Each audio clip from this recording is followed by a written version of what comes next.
BNP সেই তার শহীদ president জিয়ার আদর্শ থেকে অনেক পিছিয়ে সরে আসছে। কোরবানি ঈদটা আবার আমরা যতটা স্বস্তিদায়ক মনে করেছিলাম যে হবে, কিন্তু আমরা দেখতে পাইনি।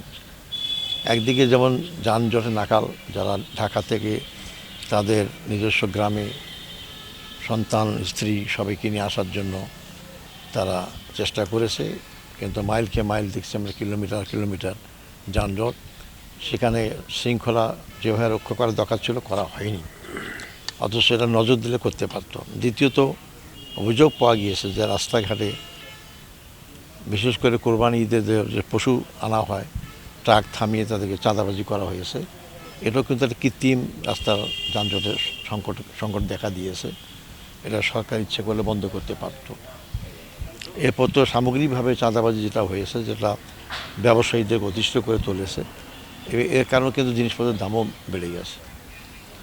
সবচেয়ে করুণ হচ্ছে যে একদিনে প্রায় 27 জন লোকের প্রাণহানি এই রাস্তাঘাটে রোড অ্যাক্সিডেন্টের মাধ্যমে। এটা একটা দেশে কাঙ্ক্ষিত না। আর সারা ঈদ উপলক্ষে কত লোক মারা গেছে তার হিসাব তো আমরা পত্রিকা খুলে দেখতে পাবো। এটা সবচেয়ে আমাদের কষ্টদায়ক, এটা কষ্টটা আমাদেরকে অনুভব করি। সামগ্রিকভাবে আমরা মনে করি যে এটাকে সরকার আরও ইচ্ছে করলে জনগণের জন্য স্বস্তিদায়ক করতে পারত।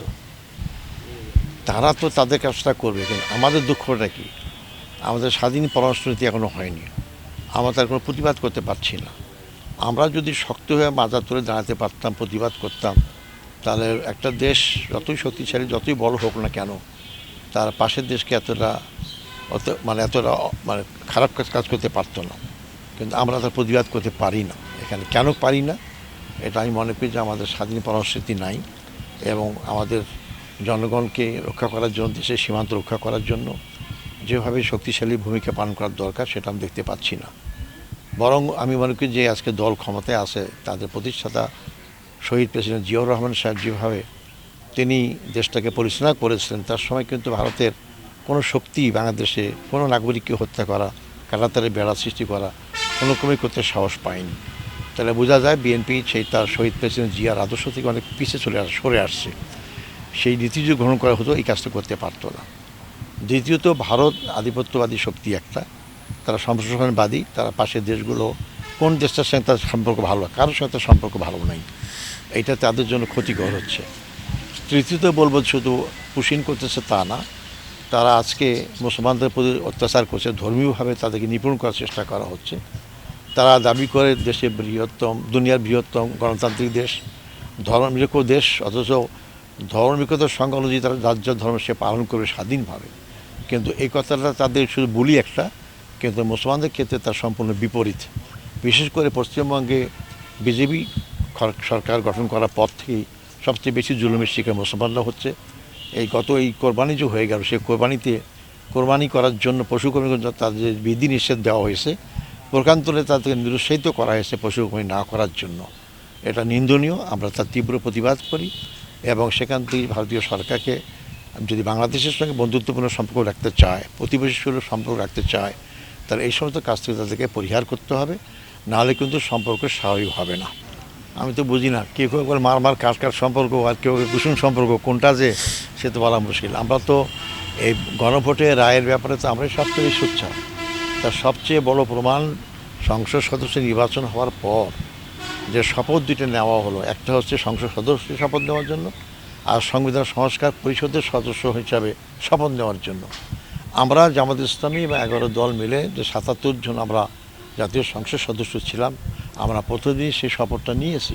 তার মানে আমরা আন্তরিক ছিলাম। জনগণের যে রায়, প্রায় 70% জনগণের রায় যে গণভোটের পক্ষে এসেছে, পরিবর্তনের জন্য রায়, সংবিধান সংশোধন করার জন্য যে রায়, সংস্কার করার রায়, সেই রায়কে আমরা শ্রদ্ধা করি এবং বাস্তবায়ন হোক এটা চাই বলি তো এই করেছে। কিন্তু বিএনপি তো শুরুতেই জনগণের সঙ্গে প্রতারণা করেছেন, তারা জনগণকে অবজ্ঞা করেছেন, তারা 70% রায়ের প্রতি তারা চরম অবজ্ঞা প্রদর্শন করেছেন, এবং তারা শপথ নেননি সংবিধানের দোহাই দিয়ে। আমরা বলি 24শে যে জুলাই আন্দোলনটা হলো, 34শে জুলাই বা 5ই আগস্ট, সেই আন্দোলন কোন সংবিধান মেনে চলেছে?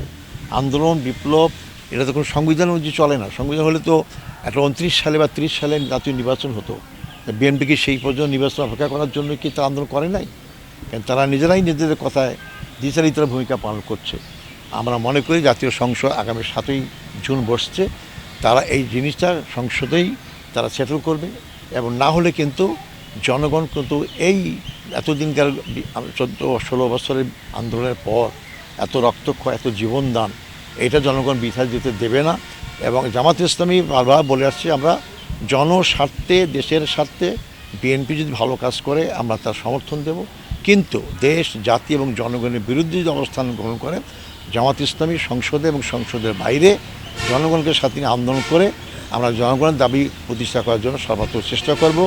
সেই হিসেবে আগ্রহী দলের ঐক্যের মাধ্যমে আমরা সারা দেশে প্রোগ্রাম কর্মসূচি ঘোষণা করেছি। পর্যায়ক্রমে বিভাগীয় শহরগুলোতে আমাদের কর্মসূচি থাকবে। ঈদের পরে আমাদের কর্মসূচি আবার শুরু হবে। এরপরেও যদি সরকার টনক না নড়ে, তাহলে আমরা প্রয়োজনে বৃহত্তর আন্দোলনে আমরা জনগণকে সম্পৃক্ত করে সরকারকে আমাদের জনগণের দাবি আদায় মানতে বাধ্য করার জন্য আমরা সর্বোচ্চ চেষ্টা